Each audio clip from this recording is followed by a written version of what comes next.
Hola muchachos. Continuamos con nuestro curso de sociología. Eh, la clase pasada vimos, en el video pasado, la Revolución Mexicana desde el punto de vista sociológico, ¿no? Eh, Ahora vamos a ver otro movimiento importante de México, que es el movimiento estudiantil de 1968, ¿no? El 2 de octubre del 68, que es la fecha que más se conoce, ¿no? Aunque pues en realidad todo el año del 68 se puede mencionar como un año de movimiento estudiantil.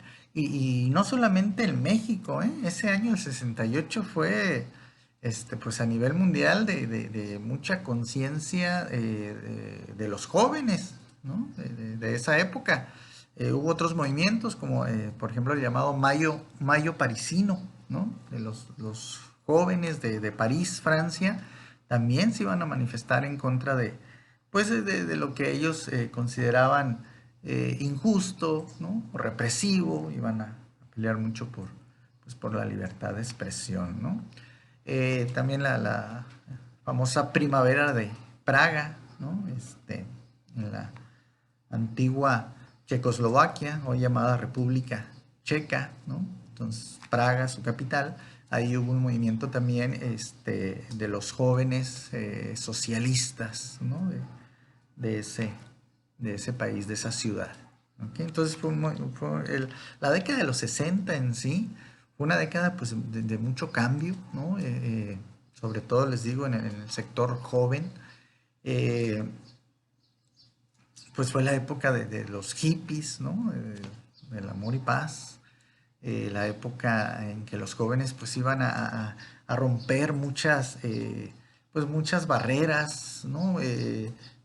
Muchas leyes costumbristas, por decirlo de alguna manera, ¿no? Iban a ir en contra de lo, de lo tradicional, de lo convencional, iban a querer experimentar, ¿no? Sí, obviamente también fue la década de las drogas, sí, por supuesto, ¿no? El famoso LSD, etcétera, ¿no? La marihuana, donde los jóvenes pues se animaban ya a experimentar, cambiar también la manera de vestir, usar el cabello largo, porque en la década anterior, o sea, en los años 50, ¿no? En 1950, pues era todo distinto, ¿eh? O sea, los jóvenes vestían pues ya como adultitos, pues, ¿no? Con traje, corbata, bien peinaditos, formales, pues. Y la década de los 60 fue un revuelo, ¿no? Una revolución en muchos sentidos, ¿no? Mucho cambio.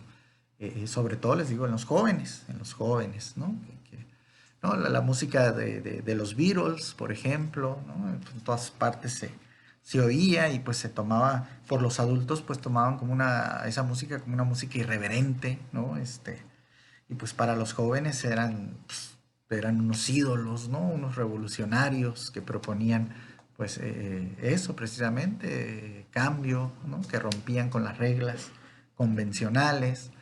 Eh, entonces así fue la década de los 60.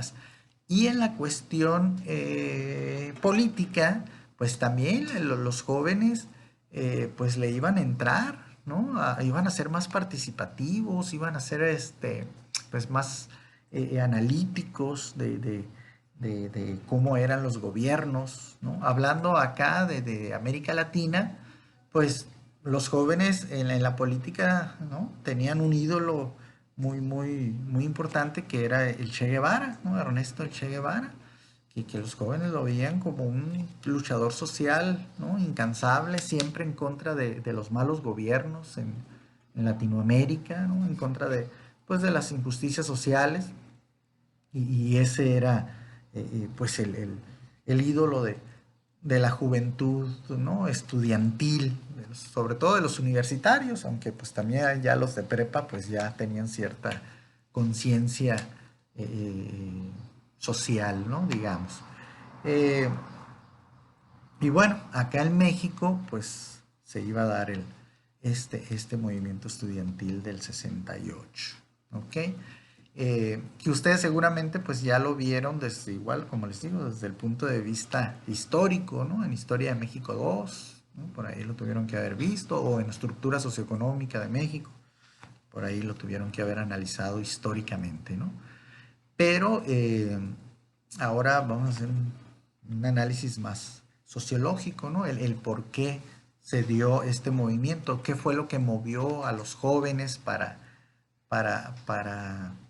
pues entrarle a esa dinámica, ¿no?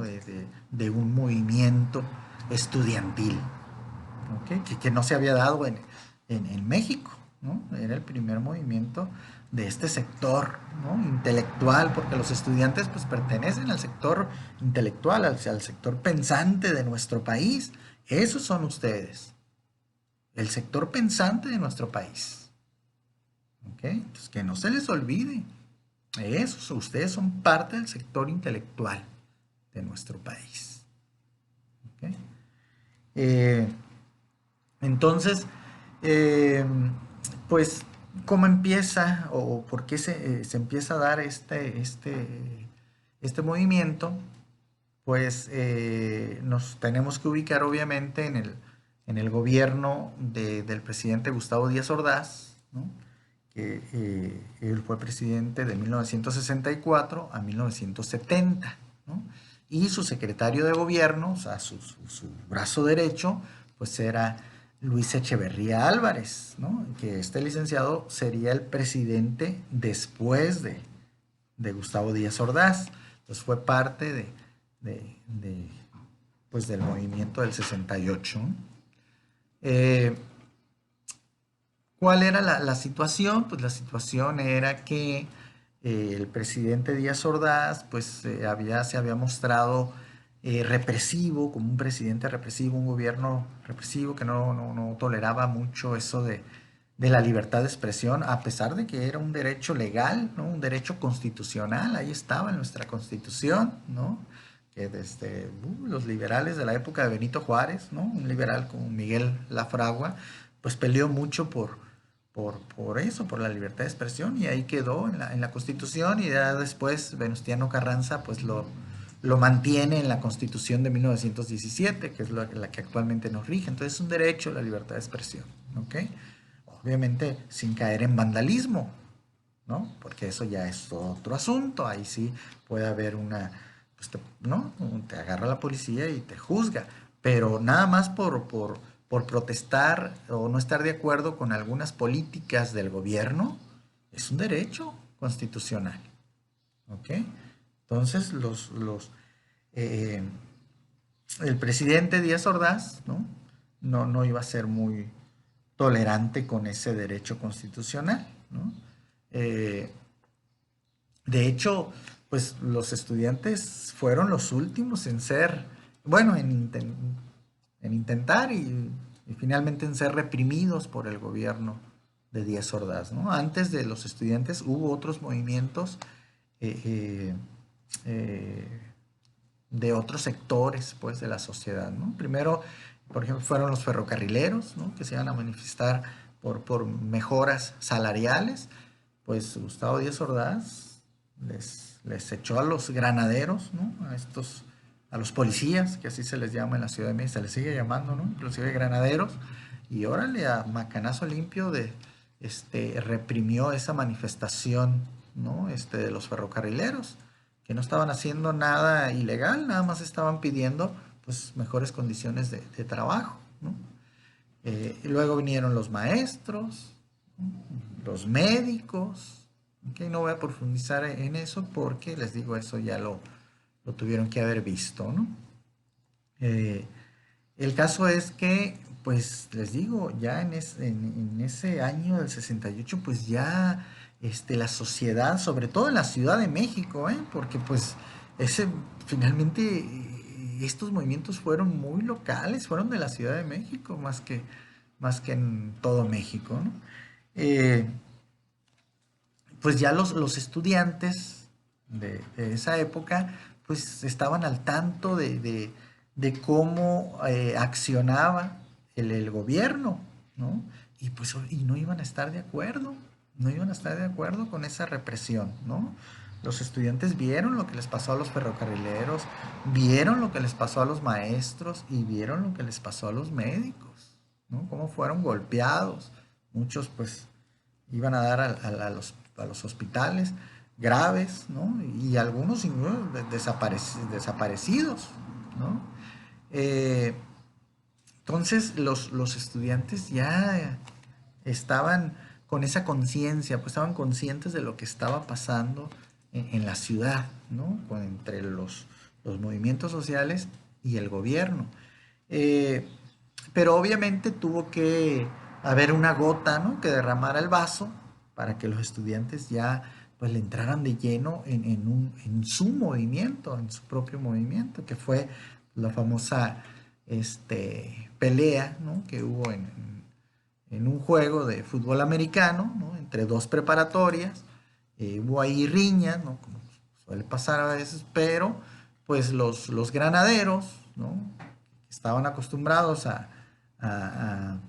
pues a golpear, ¿no? Es la verdad, pues entraron a la escuela, a la cancha de una escuela preparatoria, ¿no? Imagínense policías entrando a una escuela con todos los permisos del gobierno, porque el gobierno de Díaz Ordaz, esa era la instrucción: paz, cueste lo que cueste, pero era poner paz a través de violencia, ¿no? Entonces entraron y agarraron a macanazo limpio a los estudiantes, muchos de ellos conmocionados ahí porque los golpeaban salvajemente en la cabeza, ¿no? Y muchos pues fueron llevados encarcelados. Y ahí sí fue donde ya los estudiantes universitarios, sobre todo, dijeron: o sea, esto ya es demasiado, no lo podemos permitir, ¿no? Que la policía invada nuestros espacios académicos para golpearnos. No sé si de verdad va a estar así. Entonces ahí empezaron pues, a hacer foros, ¿no? En los auditorios de la universidad, de la UNAM, analizando esta situación. Pues cada vez los estudiantes pues se indignaban más, ¿no? De todo lo que estaba pasando, todo lo que había pasado, como les digo, con los ferrocarrileros, los maestros, porque todo esto se discutía. Para eso son las universidades, para eso son las escuelas, también para discutir, para entrar en debate, analizar lo que está pasando con su país, ¿no? Política, económica, socialmente.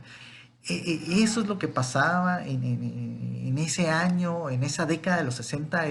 Esa era la dinámica que se estaba tomando, ¿no? Que hubiera mayor conciencia de lo que estaba pasando pues en cada país, ¿no?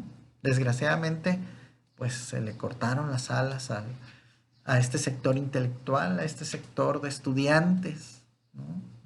Pues más adelantito vamos a comentar en qué sentido se habla de que se le cortaron las alas, ¿no? Drásticamente. El caso es que esa era la dinámica, ¿no? En esa década, en ese año de,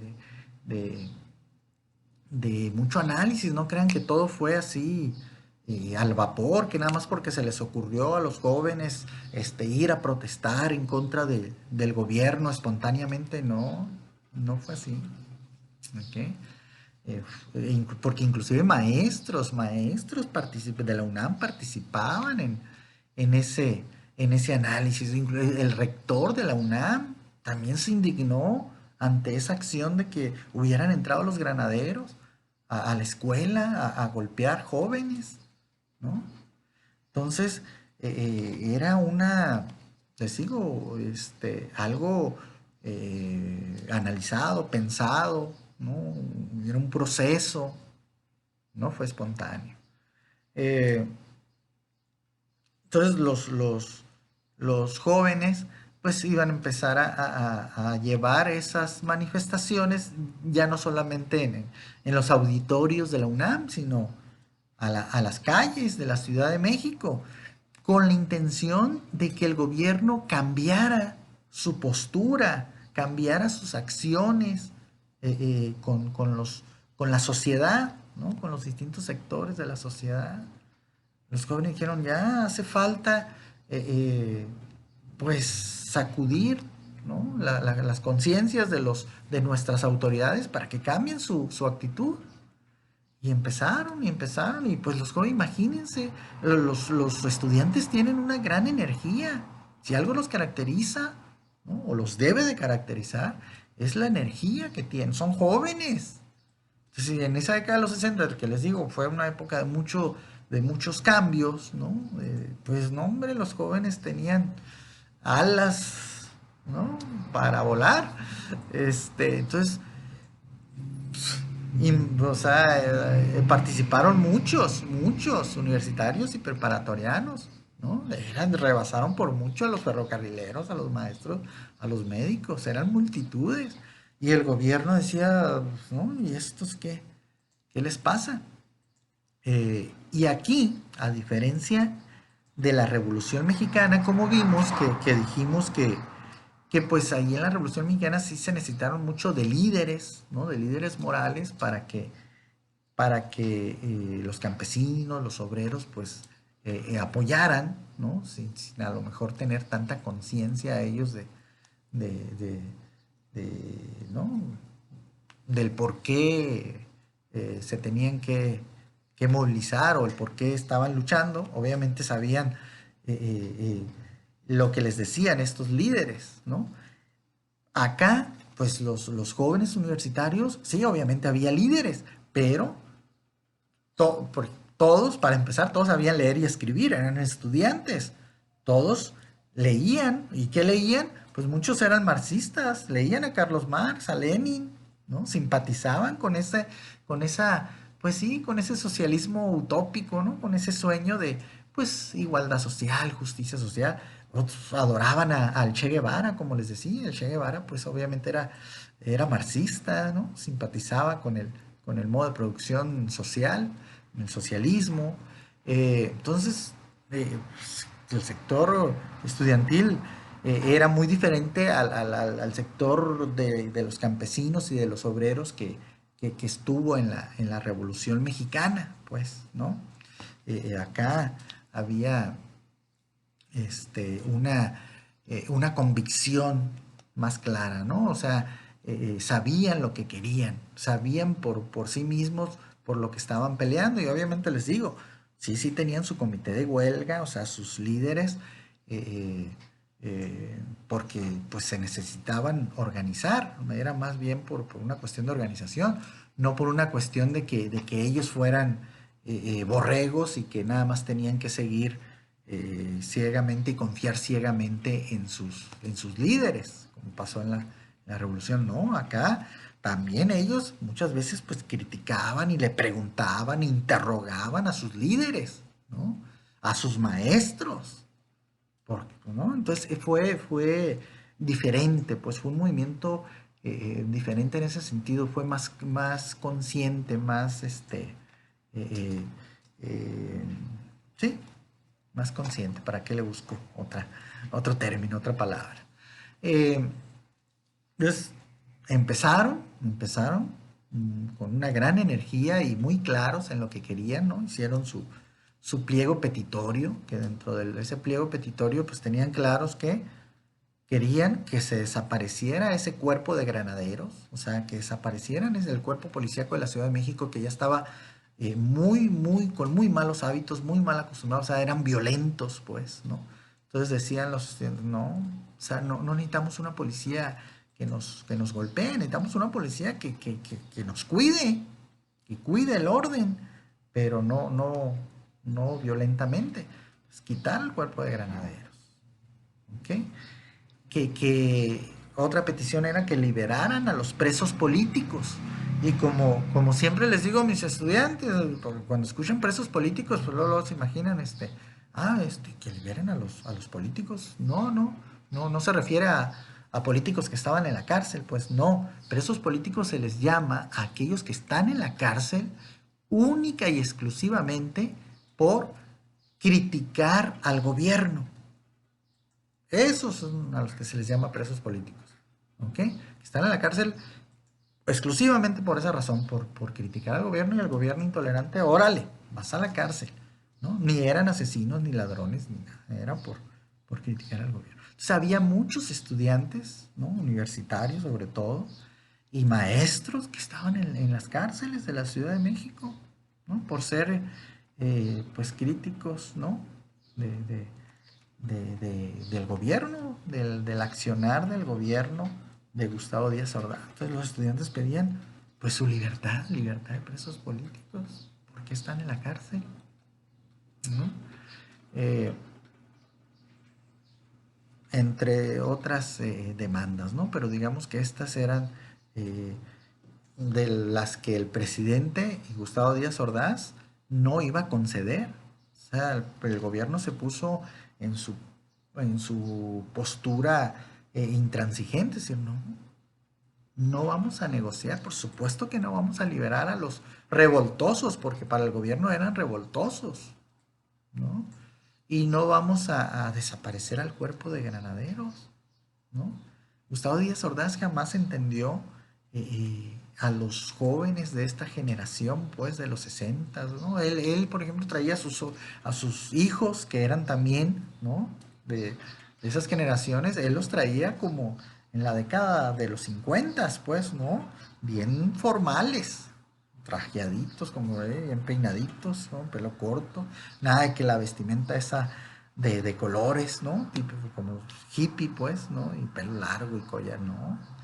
Entonces, fue muy, muy difícil para el presidente no abrirse, pues, no abrirse, y entender que era una década y un año de cambio a nivel mundial en los jóvenes, ¿no? Él se cerró y decía, no, no, no, no, no, aquí no va a haber revoltosos, ¿no? Y pues ahí fue el choque, ¿no? El choque de los jóvenes, de la generación, ¿no? De la década de los 60, de los jóvenes de los 60, que peleaban por cambios, ¿no? Por la libertad sexual, ¿no? Por muchas cosas.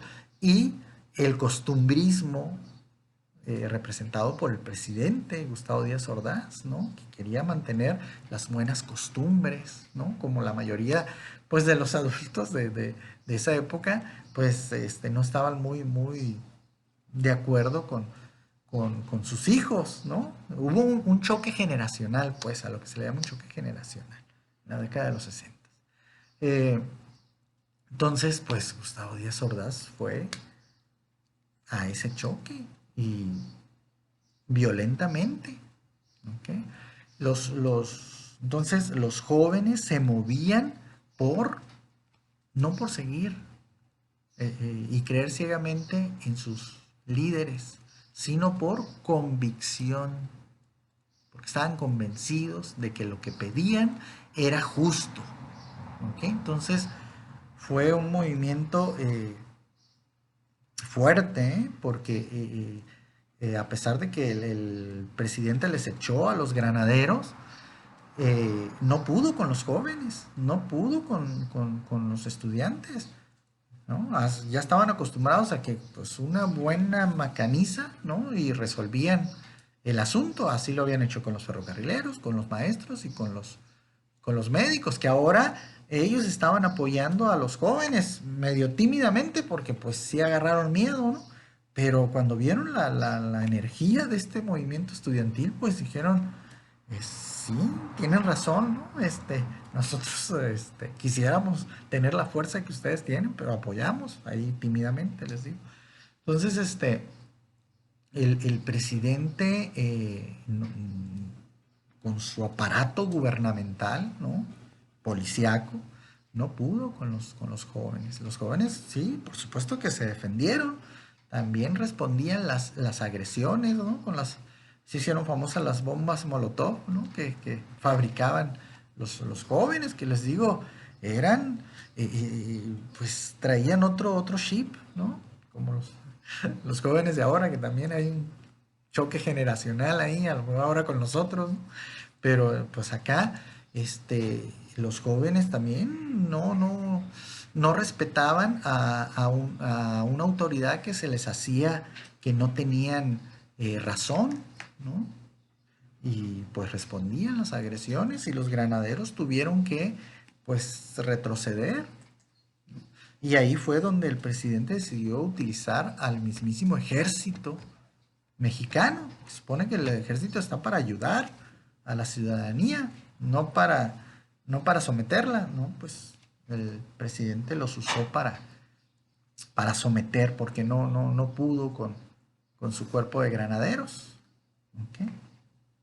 Y bueno, y no podían, hasta que finalmente se da ese desgraciadísimo 2 de octubre de 1968, donde ahí sí ya el presidente toma una decisión drástica, radical, que le iba a costar el juicio histórico, ¿no? Ya por la eternidad de pues haber tomado esa decisión, ¿no? Pues, ¿no? En un meeting de los jóvenes, a una reunión masiva en la plaza de Tlatelolco, pues ahí se da la orden de que disparara el ejército y otro batallón, ¿no? El batallón Olimpia, que pertenecía al gobierno, y que dispararan, ¿no? A diestra y siniestra contra los que estaban ahí en la plaza, que obviamente la gran mayoría eran estudiantes, pero también había niños, ¿no? Eh, Madres de familia, ferrocarrileros, pero sí, la gran mayoría pues eran jóvenes. Y bueno, al presidente no le importó, lo que quería era ponerle fin de una vez por todas a ese movimiento estudiantil antes de que iniciaran las Olimpiadas de México 68, ¿no? Entonces dijo, hay que poner fin, hay que darles un buen susto, entre comillas, pero pues, ¿qué susto fue ese, no? Esos fueron asesinatos que quedaron impunes. ¿Okay? Entonces, pues en realidad, este movimiento sí es calificado como un movimiento auténtico, ¿okay? De los jóvenes. Como les digo, no fue siguiendo ciegamente a líderes, sino un movimiento auténtico que nació de la conciencia, del análisis del sector intelectual de la Ciudad de México. ¿Okay? ¿Y a qué me refería con eso que les cortaron las alas? Pues obviamente con esa represión de ese tamaño, de asesinarlos, ¿no? Que eso fue, pues el sector estudiantil jamás volvió a ser igual. Jamás se les cortó la dinámica que traían de interesarse políticamente, económicamente, de lo que estaba pasando en su país, ¿no? Después de esto, pues empezó el sector estudiantil a ser un sector pasivo, como hasta la fecha, ¿no? Pasivo, ¿no? Sin ser, pues prácticamente desinteresado, pues, de lo que está pasando en su país, políticamente, económicamente, culturalmente, socialmente. Esa es la verdad. ¿Por qué? Porque el gobierno logró su objetivo de meterle miedo a la sociedad, sobre todo a los padres de familia, ¿no? Porque imagínense los padres de familia asustadísimos de la Ciudad de México pues, de haber perdido a sus hijos. Muchos padres jamás volvieron a ver a sus hijos, ¿no? Fueron desaparecidos, muchos enterrados en fosas comunes. Eso hizo el gobierno. Y bueno, muchos padres de familia afortunadamente pudieron ver el regreso de sus hijos, ¿sí? A lo mejor heridos, lastimados, pero pues sobrevivientes. Y desde ahí los padres de familia, pues imagínense, ¿no? Ya no dejaban salir prácticamente a sus hijos ni que participaran en mítines, en movimientos masivos para criticar al gobierno, para hacer válido su derecho de libertad de expresión. No, ya no. O sea, mijito, dicen, tú dedícate a estudiar y no te metas en problemas, no te metas con el gobierno. Ya cuando termines tu carrera y seas un profesionista, pues ya, ¿no? Ya sabrás qué hacer, pero por lo pronto no sales. Y ahí es a lo que me refiero, o a lo que se refieren los historiadores, el corte de alas, ¿no? De este sector intelectual tan importante ¿no? Y que traía pues esa dinámica. Se dice que en los 60 se fue una generación de jóvenes pues importante para México, brillantes, porque eran, pues les digo, jóvenes estudiosos, enterados de lo que estaba pasando no solamente en México, sino en el mundo, que estudiaban la teoría marxista, que estudiaban el estructural funcionalismo de Durkheim, que estudiaban muchas teorías, ¿no? Era un sector que se estaba activando, pues, ¿no? Pues hasta ahí llegó. Y pues este movimiento del 68 ya quedó como, como, como referencia, ¿no? Para que no vuelva a pasar, para que el gobierno no vuelva a hacer algo así, ¿no? Por eso el 2 de octubre no se olvida como recordatorio al gobierno de que debe de permitir la libertad de expresión, y efectivamente ya no ha vuelto a suceder algo de así, tan grande, ¿no? Que sucedió lo de los famosos 43 normalistas. Ese también fue una acción de represión, ¿no? De no permitir la libertad de expresión, sí, es cierto. Pero, eh, bueno, se dice que a partir de ese movimiento del 68 de los estudiantes, pues es que realmente México empezó a democratizarse más, ¿no? Empezó realmente a permitirse más esa libertad de expresión, y que se tomara en cuenta la opinión de los distintos sectores de la sociedad, ¿no? Aunque pues el precio, el costo, ¿no? Fue eh, pues la muerte de muchos estudiantes, y el hacerlos pasar a ser un sector pasivo, pues, ¿no? De un sector que venía muy activo, lo convirtieron en un sector pasivo hasta la fecha. ¿Okay? Bueno, ya no me alargo más, aquí le dejamos, y muchas gracias por la atención.